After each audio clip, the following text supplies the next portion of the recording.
Mais bon Dieu, qu'est-ce qu'on attend pour foutre une peignée à ces barbares? 2 mois que le débarquement a eu lieu et je n'ai toujours pas croisé un seul GI.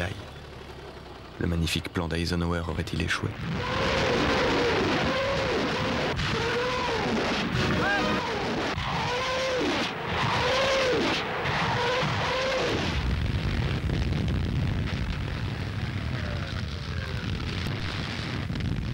« 22 août. Sorti de mon trou, je me retrouve au milieu d'un champ de macabées qui ont l'air de dormir dans l'herbe. Les GI entreprennent de creuser une fosse profonde de 25 mètres pour les ensevelir. Il revient aux prisonniers allemands de porter en terre les corps de leurs camarades.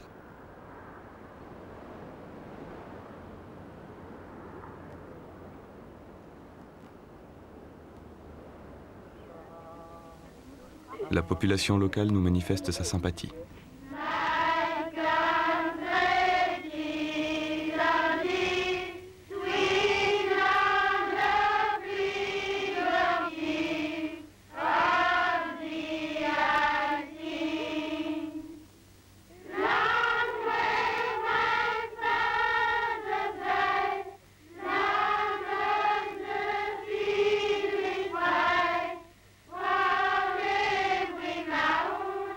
Parfois, nous avons tendance à nous conduire comme des cow-boys un peu rustaux.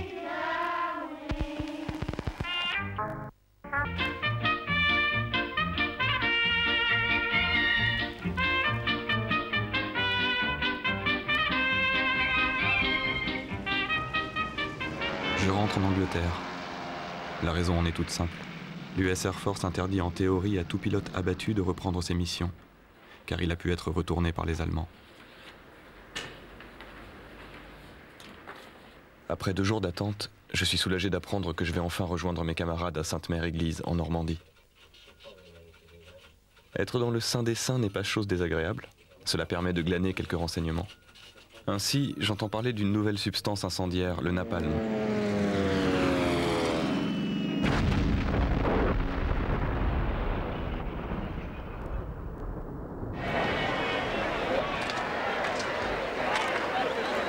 Saxophone section is presided over by that rather portly gentleman near the center there.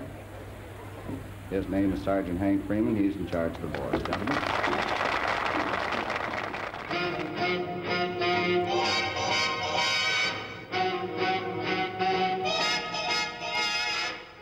Lors d'un concert de Glenn Miller, je tombe sur un copain accompagné de 2 infirmières. Je te présente Peggy et Shirley, me dit-il. Puis il s'éloigne avec la surnommée Peggy. What do you do in the infantry? You hike, you hike, you hike. What do you do in the infantry? You left and right and flight. Everyone else can ride a jeep or fly up in the sky. Quand Shirley ôte son calot, je découvre avec plaisir qu'elle est vraiment très séduisante. Je lui propose d'aller boire un thé au club des officiers. Elle me raconte qu'un violoniste du nom de Menuhin est venu un jour jouer pour ses blessés. Autour de nous, quelques couples s'embrassent. Je n'ose pas placer la phrase qui me vient aux lèvres. Cela donne presque envie d'en faire autant, et je l'invite à danser.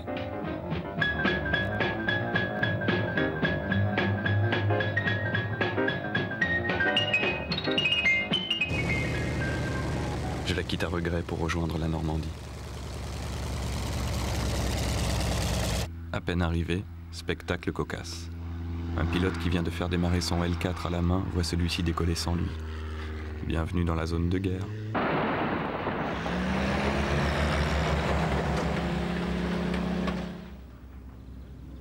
Sur la base, j'ai droit à quelques nouvelles fraîches pas très agréables. Toutes mes affaires ont été renvoyées à mes parents. 4 copains ont été abattus. Enfin, une nouvelle plus réconfortante. Bravant le règlement, notre commandant a décidé de prendre en charge une adolescente. Amputée des 2 jambes, Yvette Hamel risquait de mourir de gangrène.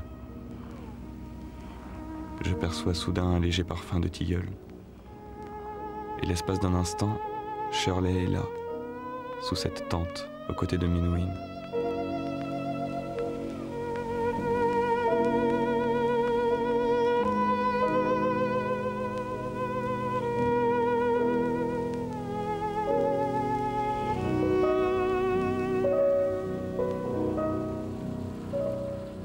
« 27 août. Harrison, arrivé en même temps que moi, comptabilise 104 heures de vol.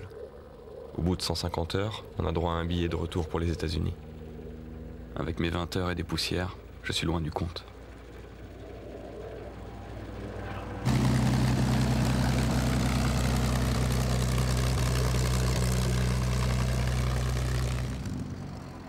Deux hommes dont on distingue la silhouette dans le cockpit d'un Mustang viennent de se poser. Nous avons un léger pincement au cœur en reconnaissant le général Eisenhower et le général Quesada, responsable de la 9e Air Force. That armored division has moved across the Montgassicourt Bridge, and I'd like to give it to you again, same type of job for you to take on for us. What I suggest is you take your group with 500-pound bombs, unless you want to take thousands, and you cut the track in front and cut the track in back. Do you think you'll be able to make it? Yes, sir, we can do that. La caméra permet de savoir si le pilote a atteint sa cible. J'aimerais bien récupérer le film pour le montrer à mes parents.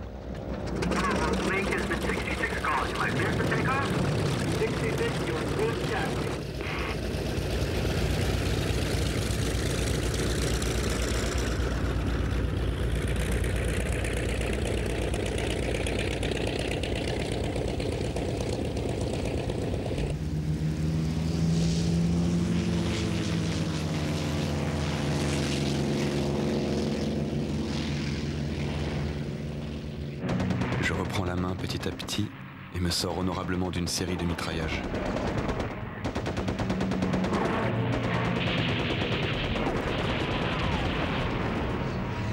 Depuis le début du mois, nos avions servent de support à la 3e armée américaine, commandée par un général surnommé Sang et Tripes. À ce qu'il paraît, ce George Patton, un dur à cuire, aurait mis au point une nouvelle stratégie. L'aviation doit détruire les obstacles susceptibles de gêner la progression des blindés.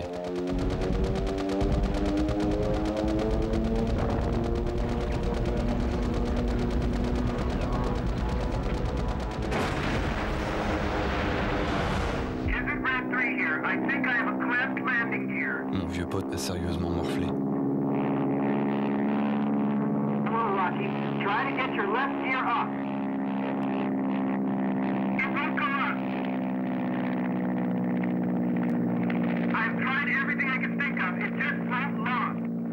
J'imagine son affolement, seul dans son cockpit, devenu un piège mortel.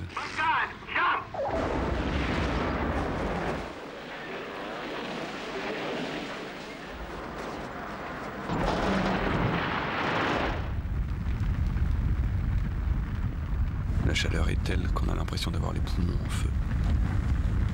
L'odeur de caoutchouc brûlé et de chair grillée me donne la nausée. Je m'assieds dans la boue et plié en deux, je dégueule tripes et boyaux.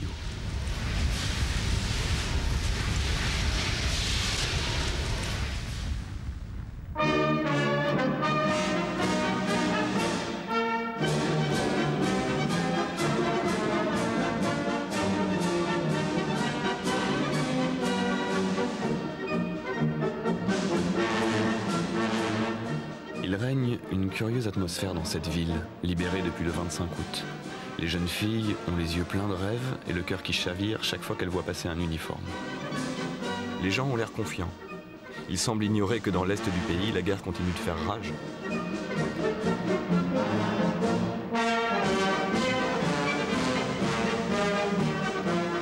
« 2 octobre.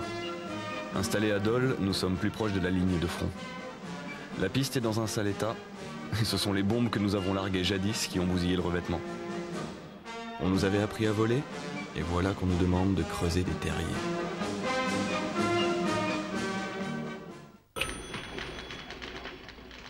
Depuis quelques jours, l'état-major mitonne un petit projet. Le mitraillage de l'aérodrome de Karlsruhe à 1 heure de vol d'ici. Décollage à 10h25, 4 appareils. Le principe est simple, c'est comme les doigts de la main. L'index protège le majeur, l'auriculaire protège l'annulaire, et le pouce reste au sol. Karlsruhe.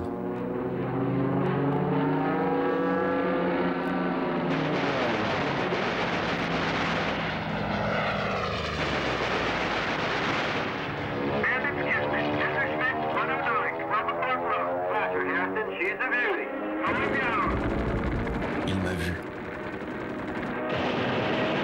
La DCA se déchaîne sans égard pour le pilote allemand qui doit être complètement perdu. J'oblique pour couper sa trajectoire.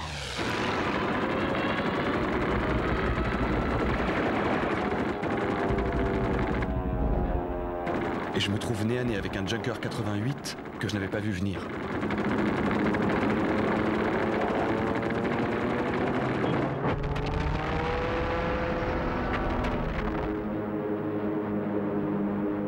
À 600 km/h, on ne dispose que d'une fraction de seconde pour évaluer un obstacle ou un objectif, éviter l'un et ajuster l'autre.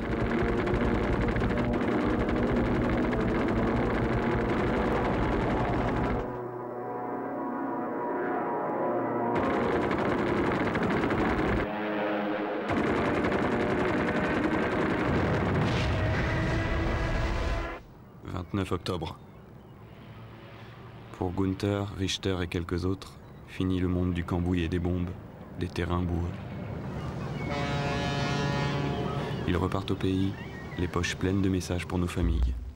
Et le soir du Thanksgiving, ils vont faire des bringues à tout casser. Nous, on peut toujours rêver. Mais je ne vois pas comment on pourrait inviter des femmes à danser dans cette gadoue.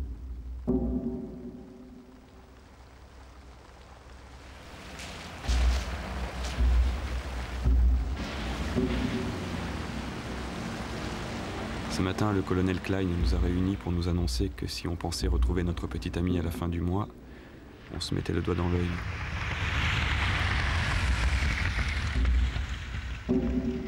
Après la réunion, mon mécano me demande timidement « Toi aussi, tu penses qu'on en a pour longtemps ? J'ai une petite fille. Je suis dans l'armée depuis 42. Elle ne va pas me reconnaître. » J'essaie de le rassurer, mais je suis gêné. J'avais oublié qu'il était marié. Voilà 4 mois qu'il bichonne mon avion et je ne sais rien de lui.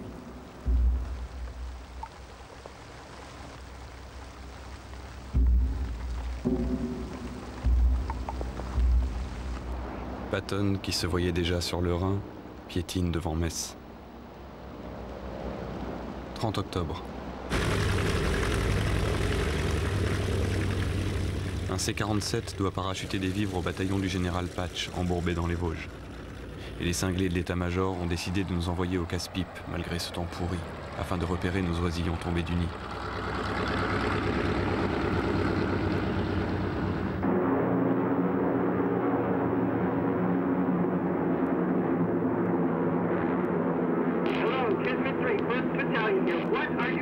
La nervosité que je perçois dans la voix m'intrigue. S'il y a un bataillon là en dessous, il doit être bien planqué. Je comprends soudain pourquoi il nous engueule. Nous sommes en train de saboter le coup qu'il mijotait contre les Allemands. Trop tard. Le C-47 est déjà sur place.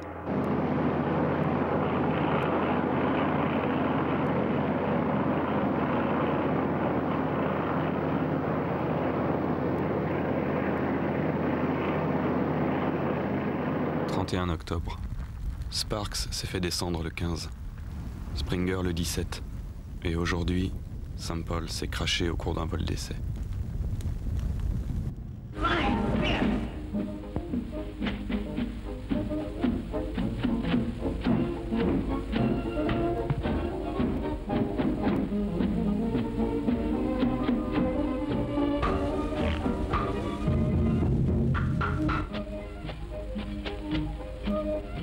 Adolphe, c'est peut-être un pantin, mais un pantin dangereux.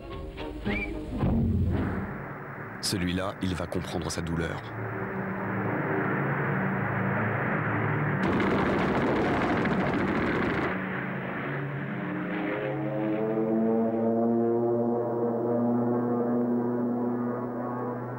« 10 novembre. Le Doubs a débordé. On va se mettre au sec, vers Dijon cette fois. J'aimerais pouvoir décrire la situation avec un minimum d'humour, mais je ne trouve pas les mots. 11 novembre. Pitts et moi sommes chargés de survoler Épinal, où les Français commémorent je ne sais trop quoi. Au retour, nous nous posons près de Toul. Petite virée en ville. We're from a trip arrived in New York. We came from old Blighty shore. We think we're the finest. Les Chopin commencent à voler dans un tintamarre d'enfer. Le maire se déplace, suivi d'une escorte de la police militaire américaine. Il nous embarque et nous laisse en compagnie d'un jeune soldat allemand accusé d'espionnage. Pitts pense qu'il s'en sortira. Mais un policier entre et s'adresse au gosse. Vous êtes condamné à mort.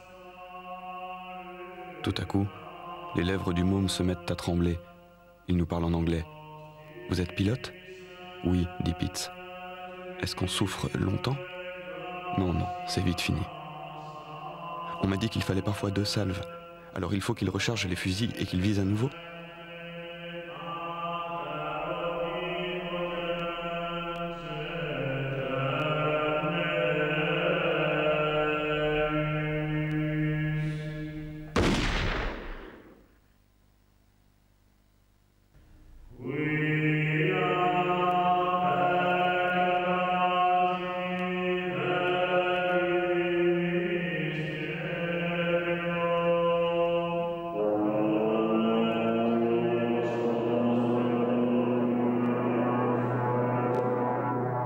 Décembre.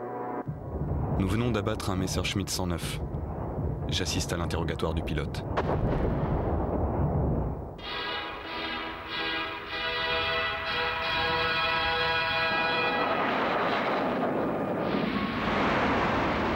D'après lui, les chasseurs à réaction actuelle sont déjà dépassés et la recherche porterait maintenant sur une nouvelle version de l'Arado 234. Et les usines Heinkel nous prépareraient d'autres surprises.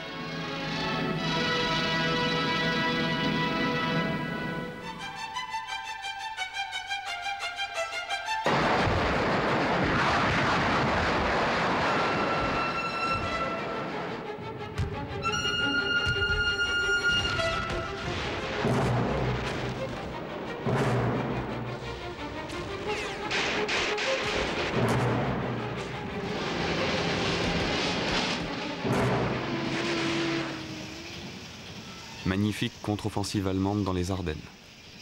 Pitts ricane. Ils nous saigneront à la petite semaine. L'optimisme règne dans nos rangs.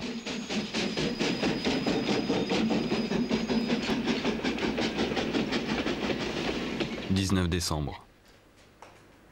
Un obscur gratte-papier vient de muter Logue dans les Ardennes pour guider nos bidons à lait. Tout de suite, demande Logue un peu interloqué. Partir à l'épreuve du feu dans un tank et coucher sous la tente, la perspective n'est guère réjouissante.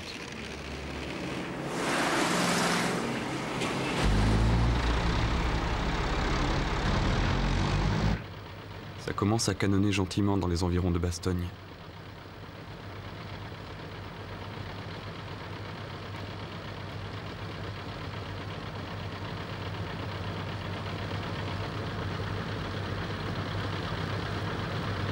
Transmission test. Ground controller to 371st Fighter Group.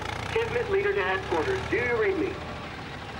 Wagner, notre leader, qui ne manque pas une occasion de citer Shakespeare, hurle. Je vous aurai, portée de putain, celle de sorcière.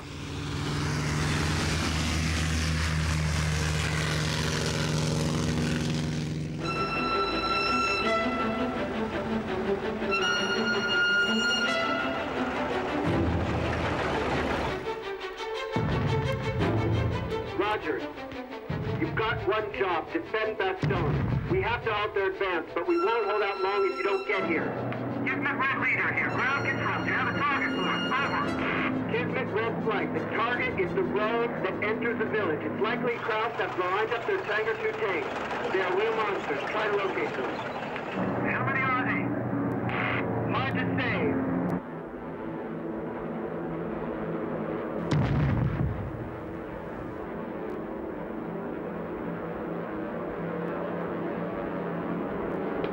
Attention to the first 3 tanks that are now rolling out of the field. These are our tanks. We got 5 minutes. We do not want any crowds leaving that village.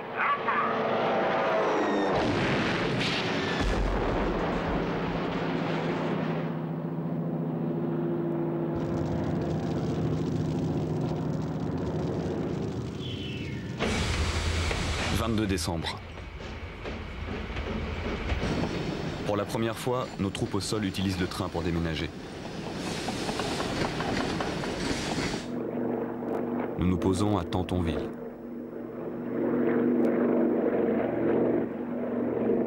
Nous vivons au ralenti. Il fait si froid sous nos tentes que l'eau gèle, à 2 mètres de poêle chauffée à blanc.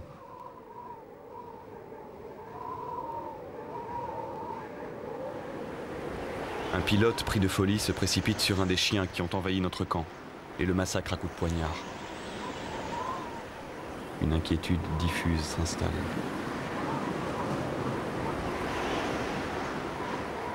Noël.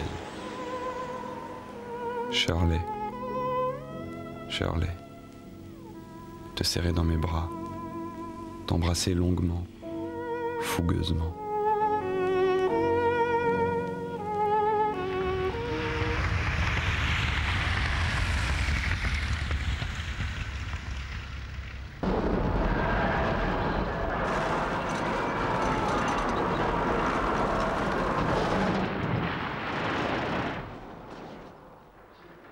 Janvier 45. Le colonel Klein demande des volontaires pour le contrôle aérien. Pourquoi ne pas tenter le coup? Et je me retrouve à bord d'une Jeep en me demandant si j'ai vraiment fait le bon choix. La police militaire est sur le qui-vive. Le bruit court que des Allemands déguisés en GI se seraient infiltrés dans nos lignes.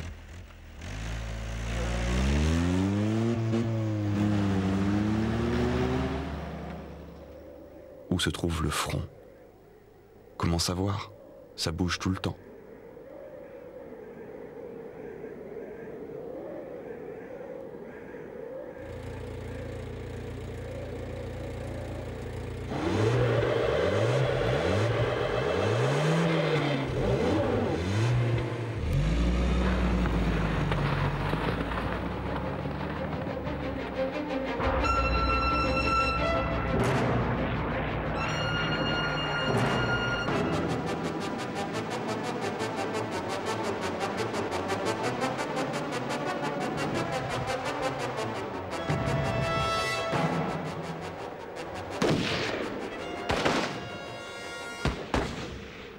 Janvier 45.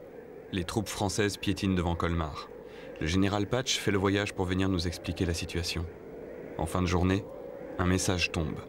L'état-major français nous demande d'intervenir dans les environs de Colmar. Je dis aux radios: Sergent, appelez directement les P-47. We have information that there's a sizable German force located in Colmar. On a hill overlooking Colmar, there are tanks. What in the hell are you doing? Je reconnais la voix martiale d'un de nos commandants. Un homme qui a passé toute sa carrière à appliquer le règlement. Et le règlement stipule qu'un contrôleur au sol n'est pas autorisé à prendre l'initiative d'une mission. Je sais ce que je risque en lui tenant tête. Mais il y a urgence.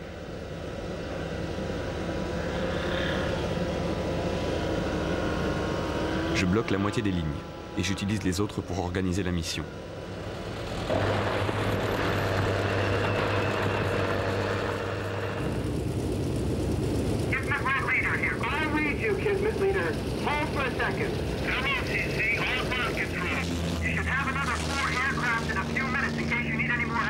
It's apparently been giving the French army a real headache. Just south of our position. I see it. Get red leader on tanks. There are artillery emplacements in the village and one truck on the north edge.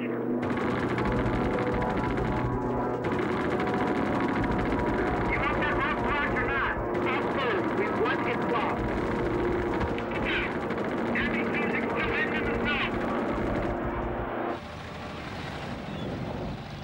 À moitié gelé, j'essaie de me mettre du baume à l'âme en pensant au sourire de Shirley. 2 février. À midi, les Français entrent enfin dans Colmar.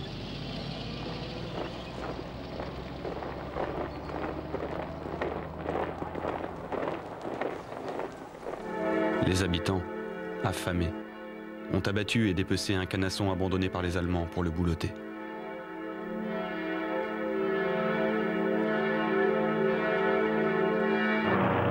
15 mars. Grande nouvelle. On nous accorde une perme exceptionnelle et sur la Riviera. Je préviens immédiatement Shirley. En attendant son arrivée, je fais connaissance avec la Méditerranée. Au Martinez, un télégramme m'attend. Cher Bob, j'arrive demain. Je t'embrasse. Je loue une chambre en ville. Au restaurant, je lui annonce que mes propriétaires ont mis un lit à sa disposition. Et j'ajoute, délicieusement pervers, tu peux venir avec moi si tu es sage. Elle sourit et noue ses bras autour de mon cou. D'avance, elle m'absout de toutes les audaces, de toutes les maladresses.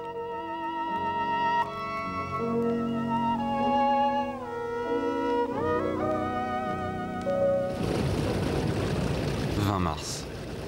Mission sur Worms. «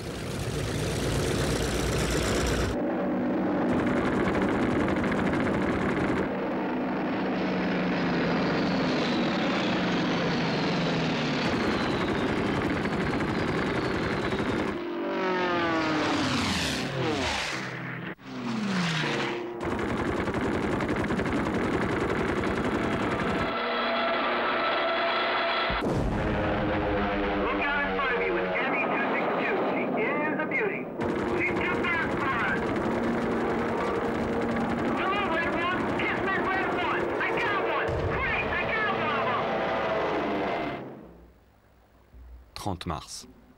Nous sommes royalement payés, mais nos nerfs sont mis à rude épreuve. Je totalise 154 heures de vol. J'aimerais que tout cela s'arrête. Aujourd'hui, il y a une lettre pour moi. Expéditeur La Croix-Rouge. Je me décompose en déchiffrant les mots écrits au crayon. Shirley est morte à l'hôpital après un accident de voiture. Avant de perdre connaissance, elle a eu le temps de dicter « Bob, j'emporte avec moi tout ce que nous n'avons pas eu le temps de partager. Pense parfois à moi et reste tel que tu es. »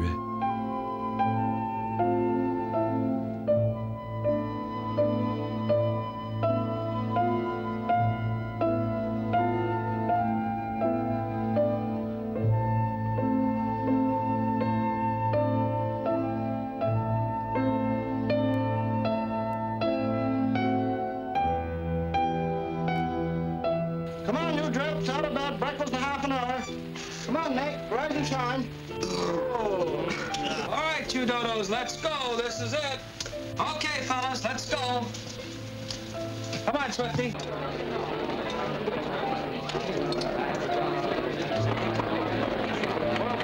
What do you think, Dubs? They'll be shooting at us. Sometimes I don't think those cherries got proper respect for us. Well, what do you expect, Buster, the way you shoot? J'ai effectué des missions plus délicates. Et pourtant, j'ai l'impression de vivre un moment exceptionnel. Est-ce dû à la lumière ou à mon état d'épuisement? Les maraudeurs voguant au-dessus des nuages me semblent plus beaux que d'habitude. Quel jour on est? Quelle heure est-il?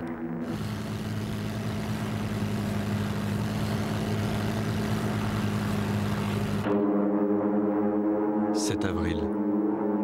Affalé sur le mont Chabalet, je me dirige vers une ville incertaine nommée Francfort. Depuis l'aube, nos troupes traversent le Rhin en essayant de passer inaperçues.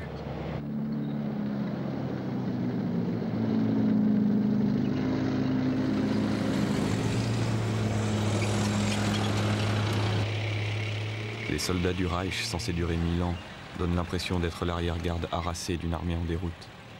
Mais d'après certains, si l'on fusillait tous ceux qui seraient prêts à faire le salut nazi en cas de défaite des Alliés, il faudrait liquider 90% de la population. 12 avril. Direction Weimar, plus au nord. Il s'agit de libérer une espèce de bagne. Curieusement, ce lieu ne figure sur aucune de nos cartes.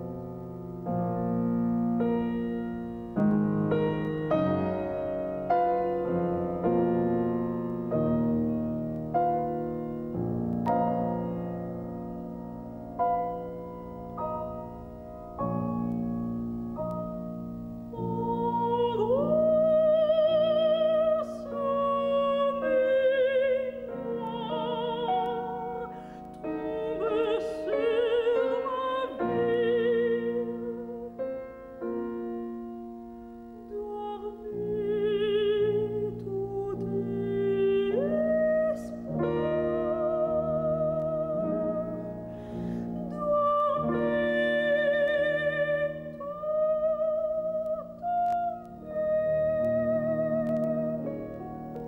Nos généraux ont décidé d'organiser une visite guidée et obligatoire du camp.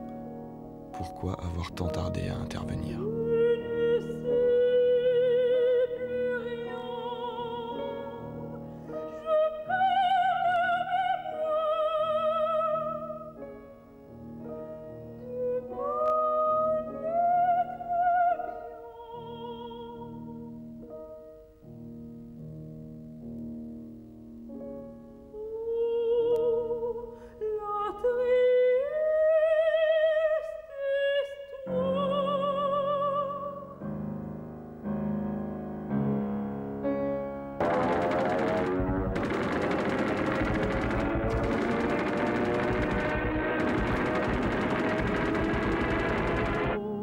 Du 7e jour, nous apercevons des Messerschmitt à réaction cachés dans la forêt.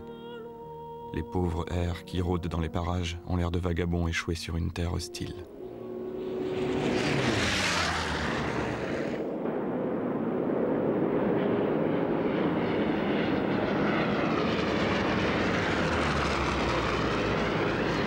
Les Allemands ont les yeux rivés sur mon avion quand je déboule. Chacune de mes mitrailleuses crache 20 balles à la seconde, qui à 300 mètres de distance vous transperce n'importe quel blindage. Les soldats tombant comme des sacs de grains d'une trémie s'entassent au pied des wagons. Un survivant essaie de se réfugier dans la forêt. J'ajuste le tir et le cloue sur un tronc d'arbre. On se croirait sur un champ de foire. La clairière est jonchée de morts et de mourants. J'arrête de tirer. Dans le silence revenu, j'ai l'impression d'entendre chanter les agonisants et j'essaie de me remémorer les cantiques de mon enfance. Baze pose son zinc en catastrophe. Un éclat d'obus lui a perforé un poumon. Il va mourir, mais il a encore toute sa lucidité. Sale coin pour clamser, murmure-t-il un sanglot dans la voix. Je n'ose pas lui dire que je n'en connais pas de bon.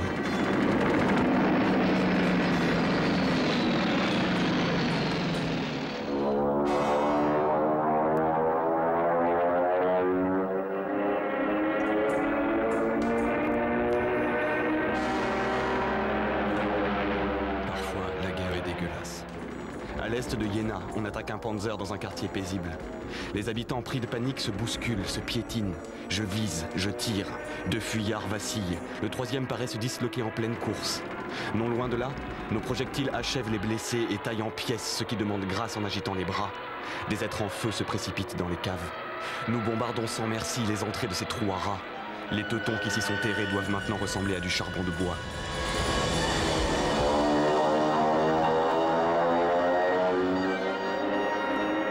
Nous rentrons, hagards et comme maculés du sang de la population que nous avions pour mission de sauver de la barbarie. Les lois de la guerre, c'est de la foutaise.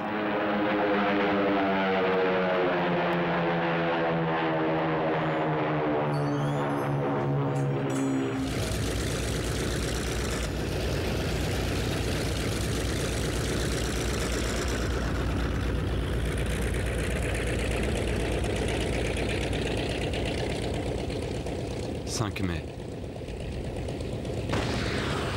Nous nous installons à Nuremberg.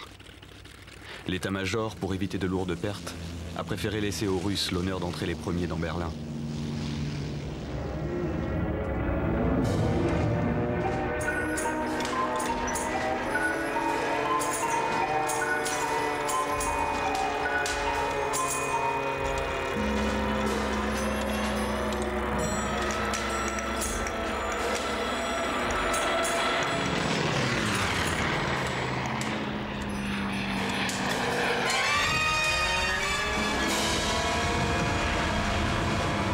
Au moment où cette guerre s'achève, nous exécutons des ordres délirants, comme le bombardement au napalm de refuges peut-être imaginaires.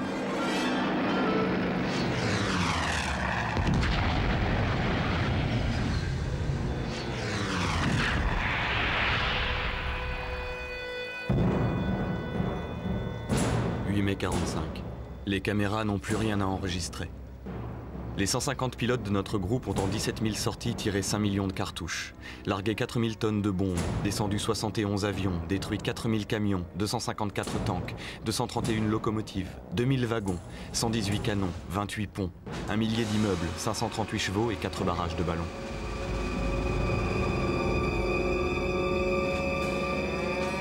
Pour nous, la grande victoire restera d'avoir contribué à la destruction de la Luftwaffe réputée invincible. Mais 55 de mes camarades y sont restés, et Shirley a disparu dans la tourmente.